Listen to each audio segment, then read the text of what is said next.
Hey, you crazy cats! Welcome to Leaving Crazy Town, where we navigate the roller coaster of relationships, mental health, and personal transformation with humor as our trusty seatbelt. Hi, I'm Sarah, and with my buddy Finn, we're here to share our real stories, expert insights, practical tips to help you break free from codependency, reclaim your life, and find freedom. So whether you're wrestling with boundary issues, craving connections that won't ghost you, or just here for a front row seat to the wild ride of self-discovery, you've come to the right place. So buckle up, we're leaving Crazy Town.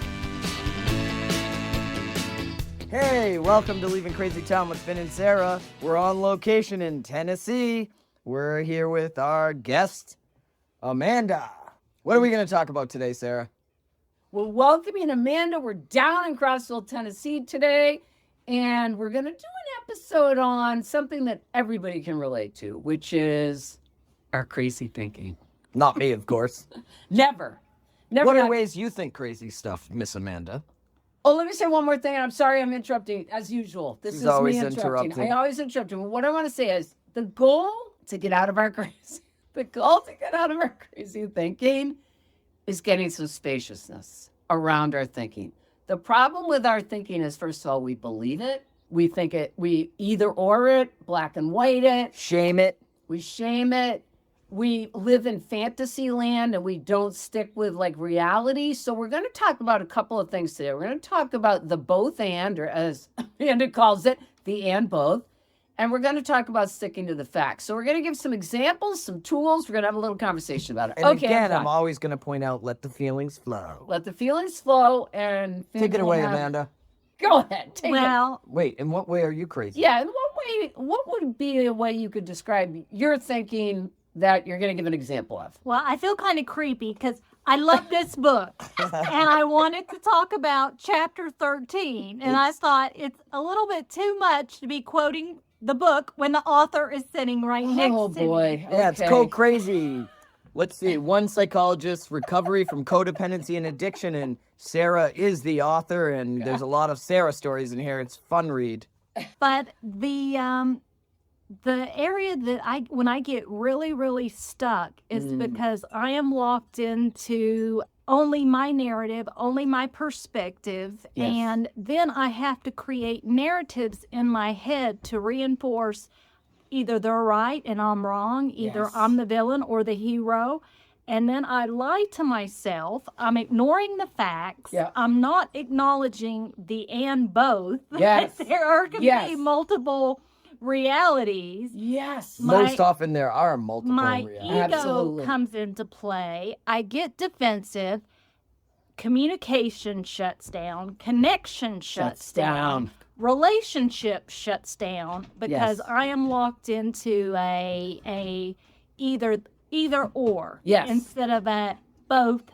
And yeah, and we sometimes have to be right. All right, so the example you were going to give, which I thought was great, was about this relationship with your uncle. And you want to just say that as an example, like how do you see both and rather than either or? Well, I've been doing a lot of grief work that has been transformative because you have to acknowledge the and both. My uncle was in recovery for over 14 years and had relapsed, and the last couple years were kind of negative.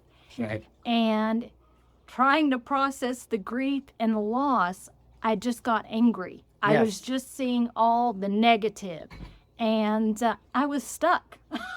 Really being stuck. angry with him. And it was showing up with other people that I was in contact with when I would start seeing the red flags of possible relapse.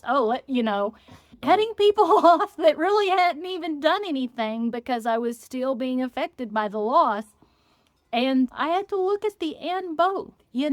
I would block out any good memories that I had of him because I had to keep the anger going as a form of protection. So you wouldn't feel... The sadness, the grief. And I was also bringing it into current other relationships. A lot of it was more self-protection, From the feelings. that I don't want to get attached to somebody that may not be around 2 years. We don't want to have to go through more grief, people. Yeah. Absolutely. But let me just kind of clarify, too, for the audience, is the both and in this situation is So Amanda's talking about being focused on all these negative aspects of her uncle and being angry with him and he relapsed and all the things he didn't do. And the freedom she's starting to get around it, doing the grief work, and we'll recommend a certain grief book, is that she's remembering all these positive things about him. And that, yes, he's an addict and he relapsed, and she had a relationship with him before that was wonderful. And so it's acknowledging all of it to give us some freedom. Correct? Yeah, because if she acknowledges the good stuff, she has to feel sad Yes. about what happened. Yes. I mean, Brilliant connect. who the hell wants to feel sad? Yes. Don't sign me up for that. Amen. And also just the freedom to normalize some of the, another example that comes to mind is my mom had me when she was 16. Yes. I Got me was choked always up. told they did the best they can. Oh, this is a good one. When we're talking about forgiveness or family of origin work. Yes. So there was always a little bit of shame for me and guilt because, yes, she did do the best she could, but there was also some really negative stuff, that Yes. am both that I never got. I always brought up some shame because I'm like, I'm still holding on to this stuff from 30 years because I never had The space space. to verbalize the and both. Yes. Well, it denies your experience, too. I mean, Yes. Keeps Just- you stuck. you can It do keeps the... you stuck, people. Go I know ahead. in situations where Brilliant. I do the best Brilliant. I can or someone else does the best they can doesn't mean that there aren't hurt feelings, there isn't lack of things that I need, my needs getting met. Absolutely. And if we don't acknowledge everything, we're not Right. living fully, we're not experiencing it fully. Right. And like we were talking about, it keeps you stuck in this one perception of reality. Like, yes, I love my mother and father. I know they did the best they can. I actually know it in my bone of bones. And at times they did a really shitty job. Both are true. Both are true. All of it's true. And I think when we can acknowledge that, then we can work through the feelings. But if we're just feeling one way, like they did the best they could, and I'm going to shut down everything else, then we're not going to have the freedom in the relationship. We're not going to have the completion I'm just in having, the relationship. and I'm just having this awareness that when my wife died almost 2 years ago, Yeah. at first I was focused on all the negative things in our relationship. Yes, I missed her. And it wasn't until a year later that I was like, wow, I'm reaching a whole different level of grief where I'm missing all the fun we had, the fact that we had such a great friendship, past all, you get all the trauma moved out and then all the good stuff comes up and it's just more grief. Yes. But it took a while. The But both. you wanted to feel the joy too. That was the other thing you used to say. How can I feel such grief and such joy at the same time? Yeah. We can be grieving and we can feel good. All of it. Yeah, someone sent me a picture the other day, and it was a year ago. It was a month before she died. The picture was all of us together. And I got sad feelings, but then I was also like, wow, she's smiling in that picture. How awesome that a Yes. month before she died, she had no idea she was going to die, and she was enjoying herself. I know. Yeah, this is the thing about people in recovery and probably just human beings. It might be the human condition. When we're growing up in kind of some insanity, very often we want some sense of predictability Control. and control. So one way to do that is a kid to start thinking either or my mother's this way, my father's that way, my brother's this way, I'm this way. And you start kind of, delegating. Well, because you're dealing with those unpredictable alcoholics. That's I mean, right. every day you're like, I don't know what's going to happen. I don't know what's going to happen. So I got to box them up my life. Yes. You know? So the black and white either or thinking, that rigid thinking that a lot of folks had in programs, in a variety of programs, it doesn't give us the freedom inside. So what we're going to do is we're going to get, what would be some tools we Well, could... I was going to ask first for Amanda, like, where are you at now with this? Yes, With your uncle? excellent idea. Like, how, or with your mom. The What both helped and you get to the as both you and? did that work in the grief book, Yes. like, what has that done for you? Great idea. Just the spaciousness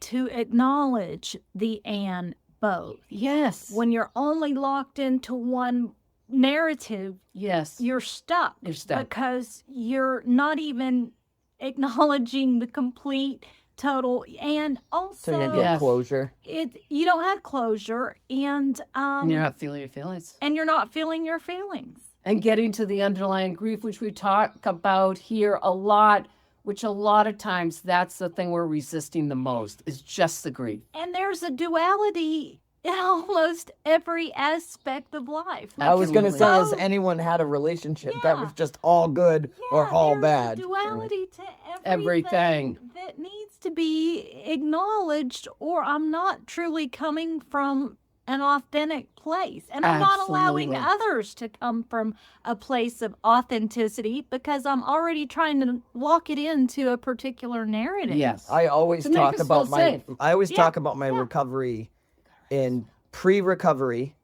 I only could feel one thing at a time. Yes. I was either really excited and happy about something, or I was angry and pissed off.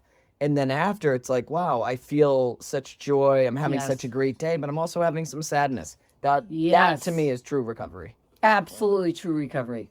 All right. And so the tool this week is we want you to know to have some, just to remember this.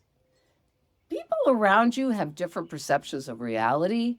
And for us to be full human beings, we need to acknowledge all of our thoughts about something, all of our feelings about something, and to know that others have lots of feelings about something and lots of thoughts about And something. I'm going to go back to, once again, and I say this a lot, Yes. remove the I shoulds or they shoulds. Yes. Because it gets you nowhere. Gets And you nowhere. You know, we should be happy about this. We should be grateful our parents did the best they could. No, you don't have to should Anything. Just feel how you actually feel and create the spaciousness, Amen. as Amanda said, to allow that to be. Don't judge it. Don't try to change it. Just allow it to happen.